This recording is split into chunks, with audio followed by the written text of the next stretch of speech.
विद्यार्थियों, भाषा शिक्षण की अगर बात करें तो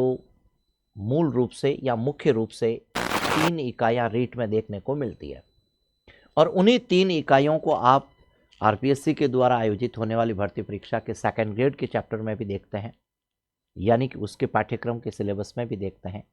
और थर्ड ग्रेड की तैयारी करने वाले विद्यार्थियों के लिए मुख्य परीक्षा में भी वे बिंदु देखने को मिलते हैं। वे 3 बिंदु कौन कौन से हैं, उस पर हम एक बार चर्चा करेंगे। नमस्कार साथियों, रीट की तैयारी के साथ साथ में ही तृतीय श्रेणी शिक्षक की भी तैयारी विद्यार्थी को करनी चाहिए। इसके साथ में ही वरिष्ठ अध्यापक यानी कि सेकंड ग्रेड भर्ती की परीक्षा भी साथ में चलती है। कुछ साथियों का उद्देश्य केंद्र की भर्ती के संबंध में होता है और वे सीटेट की भी तैयारी कर रहे होते हैं। बहुत सारी भर्ती परीक्षाएं ऐसी है जिनका पाठ्यक्रम विद्यार्थियों समान होता है। उनमें से ही खास करके सेकंड ग्रेड, थर्ड ग्रेड और रीट यानी कि जिसे एक हिसाब से प्री टेस्ट कह सकते हैं तृतीय श्रेणी शिक्षक के लिए, इनमें भाषा शिक्षण की विधियां विशेष रूप से देखने को मिलती है, यानी कि प्रश्न हमारे लिए आते हैं। विद्यार्थियों, भाषा शिक्षण की अगर बात करें तो मूल रूप से या मुख्य रूप से 3 इकाइयाँ रीट में देखने को मिलती है और उन्हीं 3 इकाइयों को आप आरपीएससी के द्वारा आयोजित होने वाली भर्ती परीक्षा के सेकंड ग्रेड के चैप्टर में भी देखते हैं, यानी कि उसके पाठ्यक्रम के सिलेबस में भी देखते हैं और थर्ड ग्रेड की तैयारी करने वाले विद्यार्थियों के लिए मुख्य परीक्षा में भी वे बिंदु देखने को मिलते हैं। वे 3 बिंदु कौन कौन से हैं, उस पर हम एक बार चर्चा करेंगे। फिर आज का जो एक विशेष उद्देश्य लेकर के ये वीडियो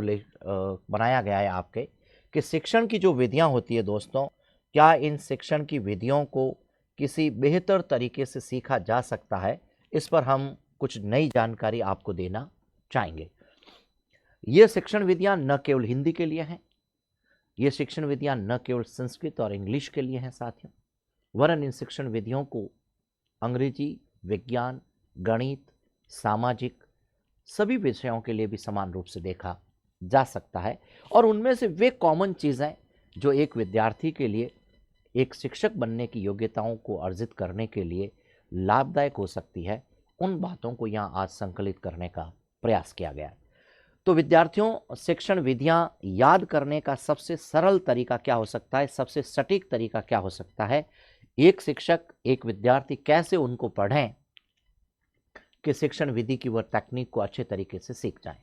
और आने वाले समय में वह प्रश्नों को समझ करके उत्तर दे सकें और समझने के लिए पूर्व में अपनी तैयारी में कौन कौन सी बातों का ध्यान रखें, इस पर आज हम चर्चा करने के लिए आपके सामने ये वीडियो लेकर के आए। साथियों, भाषा शिक्षण एवं शिक्षण की जो विधियां होती है उस पर हम बात करेंगे। वैसे तो ये वीडियो समान रूप से उपयोगी है। भाषा के अतिरिक्त जो विषय हैं, यानी कि हम बात कर सकते हैं कि जो एसएसटी का विषय है, यानी कि जो विज्ञान का विषय है या गणित का विषय है, या इसके अलावा साथियों जो सामाजिक विज्ञान का विषय है, इनके लिए भी इन विधियों पर चर्चा आज हम लोग करेंगे। और ख़ास करके हिंदी के विद्यार्थी जो भाषा के हैं या इसके साथ ही अंग्रेजी के विद्यार्थी और संस्कृत के विद्यार्थियों को तो मैं प्राय हिंदी के विद्यार्थी ही समझता हूँ, या हिंदी के विद्यार्थियों को संस्कृत के विद्यार्थी ही समझना चाहिए, क्योंकि इनकी व्याकरण एक होती है।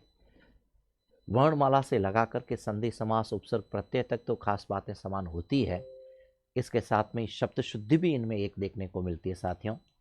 और दूसरी बात यह है कि जो टीचिंग मेथड हैं, यानी कि जो शिक्षण विधि की बात करते हैं या भाषा का जो शिक्षण बनता है, वे बातें भी इसमें समान रूप से देखने को मिलती है। तो खास करके साथियों हम बात ये कर सकते हैं, भाषा के संदर्भ में बात करें तो भाषा के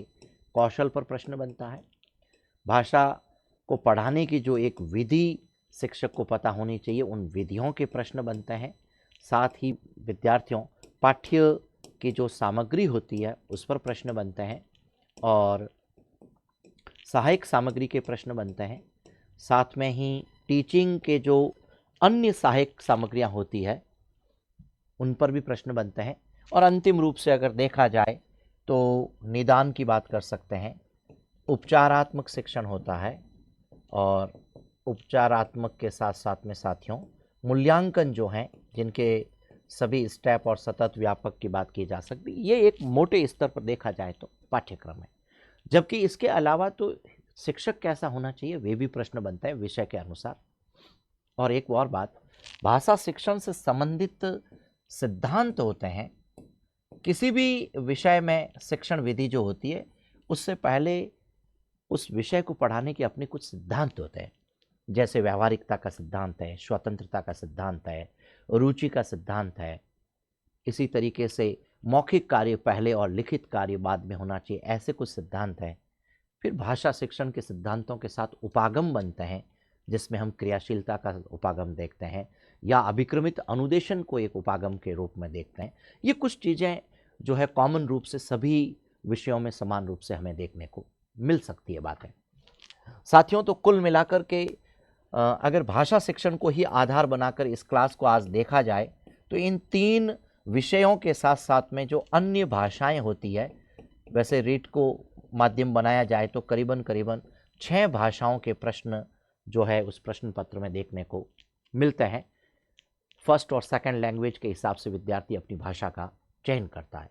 आज के इस वीडियो का मुख्य उद्देश्य यही है कि अन्य विषयों की विधि के साथ साथ में भाषा की विधियों के संबंध में भी कोई सरल तरीका हो सकता है क्या, उस पर बात करेंगे। और कुछ जो है स्लाइड आपके सामने साथियों। सबसे पहले तो जो शिक्षण की विधि होती है,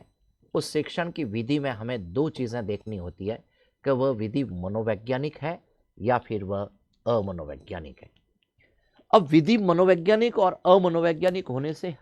होने से विद्यार्थी को सीखने पर जो कहना चाहिए उसका सीधा सीधा प्रभाव रहता है। हम उस विधि को कैसे जांचें कि यह विधि मनोवैज्ञानिक है या फिर वह विधि अमनोवैज्ञानिक है। हाँ, ये भी होता है कि कुछ विधियां छोटे बच्चों के लिए उपयोगी होती है, तो कुछ विधियां बड़ी कक्षा के विद्यार्थियों के लिए भी उपयोगी हो सकती है, जो छोटी कक्षा के विद्यार्थियों के लिए उपयोगी नहीं मानी जा सकती है। तो विधि को मनोवैज्ञानिक अगर दृष्टि से देखना चाहें तो सबसे बड़ा अगर बिंदु देखा जाए तो इसमें रुचि का सिद्धांत काम करता है। यानी कि जिस विधि से पढ़ाएं और विद्यार्थी उसमें इंटरेस्ट लेना शुरू कर सकता है। तो शिक्षण का एक प्रयोग हमको ध्यान रखना चाहिए कि पढ़ाते वक्त विद्यार्थी को वह बात अच्छी लगनी चाहिए। दूसरी बात यह, मनोवैज्ञानिक दृष्टि से अगर देखें तो वह विधि जो है साथियों समझने पर जोर देती है। समझना है, न कि उसे रटना है। यदि आप उस विधि को रटने की बात करेंगे यानी कि कंठस्थ करने की बात करेंगे तो साथियों कंठस्थ करने पर आपको बता दें कि विधि अमनोवैज्ञानिक हो जाती है। और यदि इस विधि को मनोवैज्ञानिक बनाना है, समझने की बात करनी है, तो हमें पहले उदाहरण से आगे बढ़ना चाहिए। और अमनोवैज्ञानिक विधि में पहले नियम सिखाया जाता है या फिर उसमें सूत्र सिखाया जाता है। ऐसे कुछ सिद्धांत होते हैं जिन बातों को अगर ध्यान रखा जाए तो हमारे सामने जो कुछ विधियां होती है उनको हम अलग अलग दृष्टि से रख सकते हैं। जैसे एक उदाहरण लेते हैं आगमन विधि और निगमन विधि का। आगमन विधि जो है वो नियम को बनाती है, यानी कि उदाहरण से नियम को बनाने का काम करती है।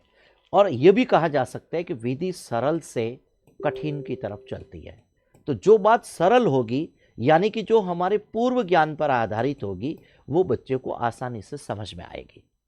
क्योंकि उसका एग्जाम्पल होगा, पूर्व ज्ञान पर आधारित होगी। और ऐसी स्थिति में उसमें निश्चित रूप से विद्यार्थी रुचि लेगा। और जब किसी काम को रुचि के साथ किया जाता है, इंटरेस्ट के साथ किया जाता है, तो उसको याद रखना लंबे समय के लिए ठीक रहता है। तो एक बात हम ध्यान रखेंगे शिक्षण विधि के संदर्भ में कि पहले यह तय करें कि यह विधि विद्यार्थियों के लिए मनोवैज्ञानिक है या अमनोवैज्ञानिक है। एक और भी बात है, जब हम विधि को प्रयोग करके स्कूल में पढ़ाएंगे, बच्चों को कक्षा में जाकर के पढ़ाएंगे, तो कैसे उसे अप्लाई करेंगे। अगर उसको प्रैक्टिकल रूप से किसी साथी को ऐसा मौका मिलता है पढ़ाने का, तो साथियों वह विधि अच्छे तरीके से याद की जा सकती है, क्योंकि प्रयोग की हुई चीज़ को हम कभी भूलते नहीं हैं। तो इस बात को यूँ भी समझ सकते हैं कि एक अच्छी विधि जो होती है साथियों, वह विद्यार्थी को क्या करती है, सक्रिय रखती है, वह करके सीखने को देती, यानी कि वह अभ्यास का सिद्धांत जो होता है, करके सीखने की बात को भी आगे ले जाया जा सकता है। अमनोवैज्ञानिक विधि होती जो कंठस्थ करवाती है, नियमों को याद करने की बात करती है। और साथियों वास्तव में अब इसमें कठिन प्रश्न को भी दिया जा सकता है, जब किसी व्यक्ति को सूत्र याद हो जाता है। खैर, तो एक हमको बात याद रखनी है कि विधि को मनोवैज्ञानिक और अमनोवैज्ञानिक दृष्टि से जांच लें, ताकि उस विधि को हम भी अच्छे तरीके से समझ लें और उस पर आने वाले प्रश्न को हम जो है हल कर सकें। एक और खास बात हो सकती है कक्षा स्तर के अनुसार विधि का चयन करना है। यदि कोई साथी L1 का है या कोई साथी L2 का है, और या फिर यूँ कहें कि वह विद्यार्थी सेकेंड ग्रेड की परीक्षा दे रहा है, तो साथियों यहाँ कक्षा 6 से लगा कर के 8 तो है ही है, साथ में कक्षा 9 से 10 तक का वह मुख्य रूप से शिक्षक बनता है। तो विधि किसके लिए कहाँ काम आ रही है ये ध्यान देना चाहिए। L2 की बात करें तो 6 से 8 का विषय बनता है, स्तर बनता है, और L1 की बात करते हैं तो कक्षा 1 से 5 या प्री प्राइमरी के विद्यार्थियों को भी देखने को मौका मिलता है। अब इस बात को एक उदाहरण से समझ सकते हैं। इस बात को इस तरीके से समझ सकते हैं कि यदि आप किसी विद्यार्थी को उच्चारण सिखाना चाहते हैं, मान लीजिए, और उच्चारण सिखाना चाहते हैं साथियों, तो हमने जैसे मान लीजिए एक वर्ण लिखा है क्री, और यदि विद्यार्थी इसका उच्चारण ठीक ढंग से नहीं कर पा रहा है, जैसे शब्द लिखा है कृपा, इसे कुछ लोग कृपा पढ़ते हैं, कुछ कुरपा पढ़ते हैं। यदि उस विद्यार्थी को सिखाया जाए कि ये री स्वर है और इसके साथ बनने वाले ऐसे कुछ और शब्द दिए जाए, जैसे नृत्य दिया जाए, दृश्य शब्द दिया जाए, ठीक बात है ना। तो एक बात आपको समझ में आनी चाहिए कि यहाँ जो वर्ण आ रहे हैं, जो स्वर आ रहे हैं, वो समान है। यदि एक जैसे शब्दों का अभ्यास करवाया जाए तो ये एक प्रकार से ध्वनि साम्य विधि बनती है, और जो ध्वनि साम्य विधि बनती है, उस ध्वनि साम्य विधि में समान ध्वनियों को याद करने में विद्यार्थियों को आसानी रहती है। इसका मतलब ये समझ सकते हैं कि ये जो विधि है वो कक्षा 1 से लगा करके 8 तक के विद्यार्थियों को लिए सिखाई जा सकती है, और मुख्य रूप से जो छोटी कक्षा के विद्यार्थी हैं, प्राइमरी सेक्शन के, प्री प्राइमरी सेक्शन के जो बच्चे होते हैं, उनके उच्चारण को ठीक करने के लिए हम इस विधि का प्रयोग कर सकते हैं। उच्चारण एक कौशल होता है, लेकिन उस कौशल को कैसे डेवलप करें, इसके लिए शिक्षक को एक शिक्षण विधि को इस्तेमाल करना होता है, प्रयोग करना होता है। इसी तरीके से लेखन की बात आती है, तो लेखन के लिए किस कक्षा के विद्यार्थी को कौन सी चीज लेखन सिखा रहे हैं। तो साथियों, केवल वर्णों की आकृति सिखाते हैं तो हम वहां पर छोटी कक्षा के बच्चों को रूपरेखा विधि से आगे बढ़ाएंगे, और जैसे जैसे बड़ी कक्षा की तरफ जाएंगे तो साथियों स्वतंत्र लेखन के साथ साथ हम जैक्टॉट विधि का भी प्रयोग करेंगे, और इसके बाद हम विद्यार्थियों के लेखन को बेहतर करने के लिए बड़ी कक्षा के विद्यार्थियों के लिए श्रुत लेखन विधि का अभ्यास करेंगे, जिसमें विद्यार्थियों की तन्मय शक्ति बढ़ती है, एकाग्रता बढ़ती है, ध्यान केंद्रित होता है, वह सुन करके लिखता है। ऐसे में ये काफ़ी विधियां ऐसी होती है जो कब किस तरीके से इस्तेमाल की जाए इसका ध्यान रखना होता है। बहुत सारे विद्यार्थियों की अपेक्षा रहती है कि सर, रीट को और थर्ड ग्रेड को ध्यान में रखते हुए आप हमें शिक्षण विधियां क्यों नहीं पढ़ा लेते हैं। यदि इस आज के वीडियो के माध्यम से आप जैसे विद्यार्थियों की संख्या अपेक्षा के अनुरूप आती है, और यदि विद्यार्थियों का इस प्रकार का कोई मैसेज मेरे पास आता है कि सर आने वाले दिनों में आप टीचिंग मेथड भी हमको व्याकरण और हिंदी साहित्य के साथ पढ़ा लीजिए,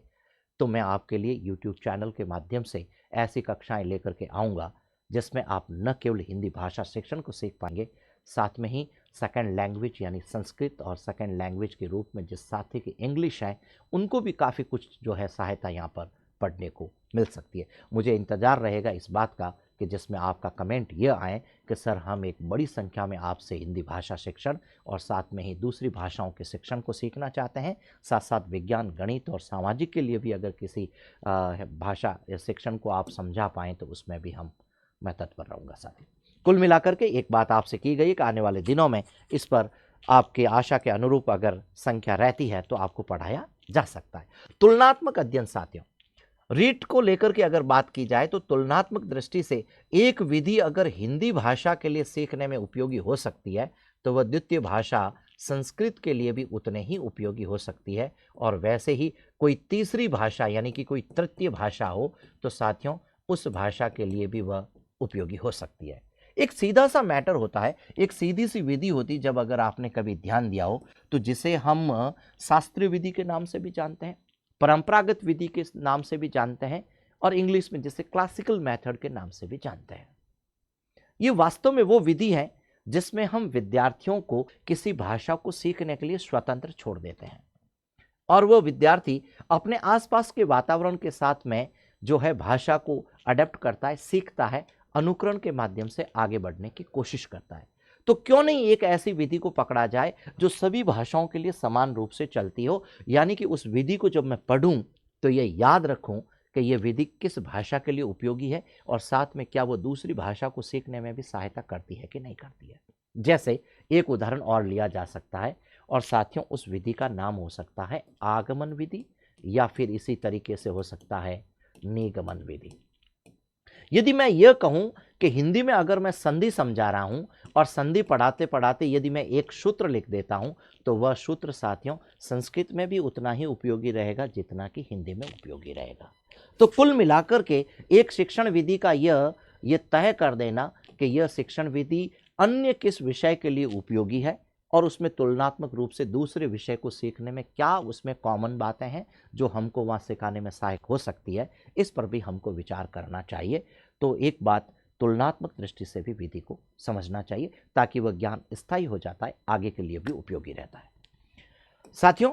दूसरी बात है सेकेंड लैंग्वेज, द्वितीय भाषा की शिक्षण विधि। इसे यूँ समझा जा सकता है कि मान लीजिए मेरी फर्स्ट लैंग्वेज, मेरी जो प्रथम भाषा है वह हिंदी है और मुझे सेकंड लैंग्वेज के रूप में यदि अंग्रेजी भाषा का चयन करना है और मुझे उसको सीखना है, विद्यार्थियों को सिखाना है, तो एक छोटा सा उदाहरण आपके सामने रखेंगे। जैसे हिंदी में हम कहते हैं एक शब्द होता है पानी और इंग्लिश में जब बनते हैं तो वह शब्द बन जाता है वाटर।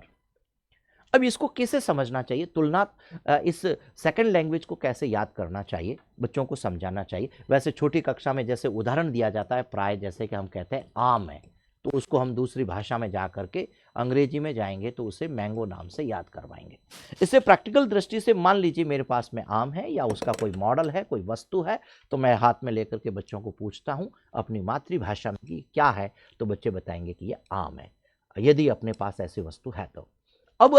शिक्षक का दायित्व यह बनता है कि वह सेकंड लैंग्वेज के शब्द का इस्तेमाल करते हुए पहले संज्ञाओं का ज्ञान करवाएं और जैसे जैसे संज्ञाओं का ज्ञान होता है साथियों फिर आगे धीरे धीरे बढ़ते हुए भाववाचक संज्ञाओं से क्रियाओं के माध्यम से भाषा के अन्य शब्दों की जानकारी भी तुलनात्मक दृष्टि से यानी कि सेकंड लैंग्वेज के साथ में उसको पढ़ाया जा सकता है। इससे एक विद्यार्थी एक से अधिक भाषाओं को साथ में सीखेगा। तो कुल मिलाकर के हमें एक विधि जब पढ़ रहे होते हैं तब न केवल उस विधि को यह सोचना है कि उसे हिंदी में ही देखना चाहिए, उसे यह भी समझना चाहिए कि अगर वह विधि दूसरी भाषा के लिए प्रयोग की जाए या उसे सेकंड लैंग्वेज के साथ साथ थर्ड लैंग्वेज में प्रयोग किया जाए तो उसका क्या लाभ रहेगा, यह भी हमें ध्यान देना चाहिए।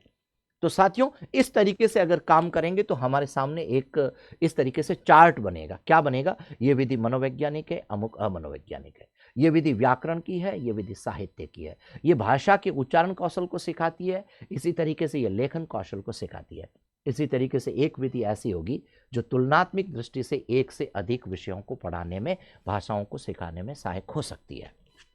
खैर एक नई बात और आपके सामने रखना चाहता था, वो यह है कि यदि मैं इन सभी भाषाओं को इस रूप से पढ़ाते वक्त उसके साथ साथ में भाषा के सिद्धांत को अप्लाई करूं, भाषा के सिद्धांत के साथ साथ में कौन कौन से और उपागम हो सकते हैं उसकी मैं अगर बात करूं तो साथियों विद्यार्थियों को हम अच्छे तरीके से शिक्षण विधियों को सिखा। देखिए एक आपको ये भी बता दे रहे हैं कि आपकी जब परीक्षा ली जा रही तो आपको शिक्षण विधियों के प्रश्न क्यों दिए जा रहे हैं, आपको कौशल के प्रश्न क्यों दिए जा रहे हैं, ये जांचने के लिए कि जब आप किसी एक स्कूल में कक्षा में पढ़ाने के लिए जाएंगे तो उसका कैसे प्रयोग करेंगे। और प्रयोग हम तभी कर पाएंगे जब हमें उसे व्यावहारिक दृष्टि से और सैद्धांतिक दृष्टि से दोनों की जानकारी होनी चाहिए। तो जो साथी कंठस्थ करके रट करके जो है सैद्धांतिक ज्ञान को अर्जित करना चाहता है वो इसमें मास्टर नहीं बन सकता है। तो क्या करना चाहिए, भले ही अपनी कक्षा अपने रूम के अंदर हम स्वयं ऐसा अभ्यास करें, चाहे अपने साथियों के साथ अभ्यास करें, स्कूल में जाकर के अभ्यास करें, तो साथियों हमें उसके व्यावहारिक पक्ष पर ध्यान देना पड़ेगा कि मैं जब कक्षा में जाऊंगा, छठी सातवीं में पढ़ाने में या 9th या 10th में जाऊंगा, तो मैं इस पाठ को पढ़ाने के लिए इस विधि का प्रयोग किस तरीके से करूंगा और उसे अप्लाई करते हुए अगर यदि उस विधि को सीखने का प्रयास करता हूं तो उस पर बनने वाले प्रश्न आपको किसी भी शिक्षक के द्वारा किसी तरीके से अगर घुमा करके दिया गया होगा तो साथियों आप उस बात को समझ पाएंगे, प्रश्न को हल कर पाएंगे। तो कुल मिलाकर के शिक्षण विधि न केवल रीड के लिए तैयार की जाती है, एक बार अगर किसी शिक्षण विधि को आपने पढ़ा, सीखा, समझा तो वह समान रूप से दूसरी प्रतियोगी परीक्षाओं में भी आपके काम आएगी। इस बात को ध्यान में रखते हुए हमें अध्ययन करना चाहिए और फिर से कहता हूं, व्यावहारिक प्रयोग में लाने की कोशिश करेंगे तो आने वाले समय में हमें उसे अच्छे तरीके से याद रखने में सहायता मिलेगी। आशा करता हूं साथियों, इस विश्वास के साथ कि आपको ये क्लास बहुत अच्छी लगी होगी, और यदि आपको लगता है कि सर हमें आप शिक्षण विधियों को बेहतर तरीके से इस प्लेटफॉर्म के माध्यम से सिखाएं, तो आपके कमेंट का मुझे इंतजार रहेगा, ताकि आने वाले समय में इस प्लेटफॉर्म के माध्यम से आप तक शिक्षण विधियों को पढ़ाने का एक बेहतरीन तरीका और सभी पूरे पाठ्यक्रम को समझाने का प्रयास किया जाएगा। नमस्कार, धन्यवाद।